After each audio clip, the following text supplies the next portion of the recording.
İbn-i Qayyim rahimehullah deyir. Allah'ın sevgisi deyir her bir hayrin esasıdır. Allah'ın sevgisi her bir hayrin esasıdır. Allah'ın sevgisinden məhrum olmaq isə deyir her bir bədbəxtliyin esasıdır. Şeyhülislam İbn Teymiyye rahimehullah buyurur. Şeyhülislam İbn Teymiyye rahimehullah buyurur.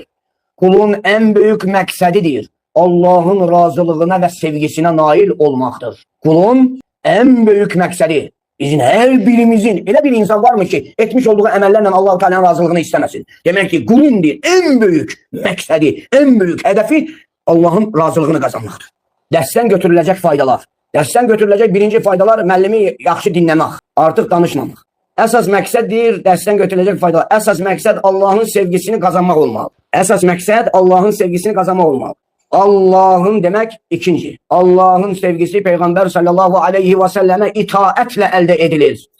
Kim Peygamber sallallahu aleyhi ve selleme hakkıyla itaat edemezse, onun sünnesine yapışmazsa, onun sünnesine tabi olmazsa, onun sünnetini kabul edemezse, onun sünnesine iman etmezse, onun sünnesini doğrulamazsa, onun sünnesine azı dişlerinden sımsıkı yapışmazsa, vallahi ve billahi ve tallahi Allah-u Teala'nın sevgisini kazanmak mümkün değil. Çünkü imtihan ayetidir. O kesler ki Allah-u Teala'nın sevdiğini iddia ediler, Allah-u Teala onlara imtihan olarak imtihan ayeti gönderdi. Kul in kuntum tuhibbunallaha fettebi'uni yuhibbukumullah. İmtihan ayetidir bu. Kul in kuntum in şartiyye şart koyur Allah-u Teala. De ey Muhammed sallallahu aleyhi ve sellem in kuntum tuhibbunallaha. Eğer siz Allah-u Teala'nı sevirsinizse fettebi'uni yuhibbukumullah. Mene tabi olun. Fettebi'uni cevabı şarttı. İn şartı yani in Allah-u Teala şart koyur. Orada cevabı şarttı. Şartın cevabıdır. Şart koyur. Şartın da cevabı odur ki fettebi'uni mene tabi olun. Yuhibbukumullah. Allah-u Teala'nın sevmesini istiyorsan Allah da seni sevecek. Demek Allah-u Teala'nın sevgisini kazanmanın en esas, en başlıca, en üstün, en efsel yolu Peygamber sallallahu aleyhi ve sellemin sünnesine tabi olmaktan geçir. Kurtardı.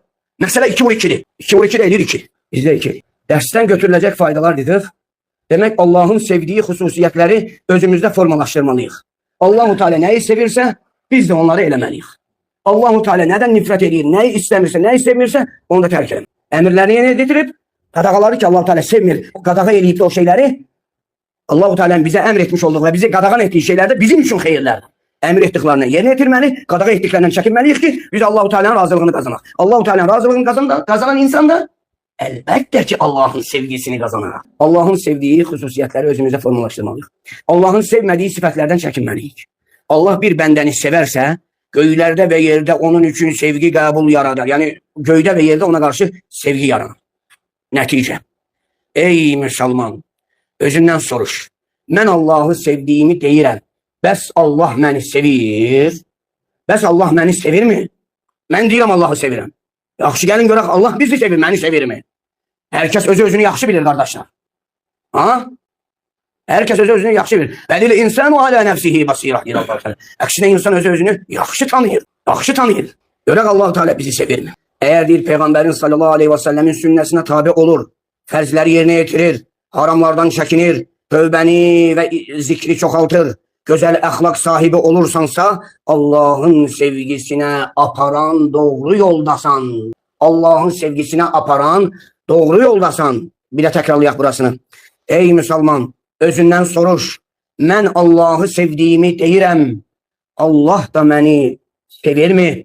Eğer Peygamber sallallahu aleyhi ve sellemin sünnesine tabi olursansa, ferzleri yerine getirirsense, haramlardan çekinirsense, tövbeni ve zikri çoğaltırsansa, güzel ahlak sahibi olursansa, Allah'ın sevgisine aparan doğru yoldasan. Allah'tan isteyirik ki bizi öz sevdiği salih bendelerinden etsin.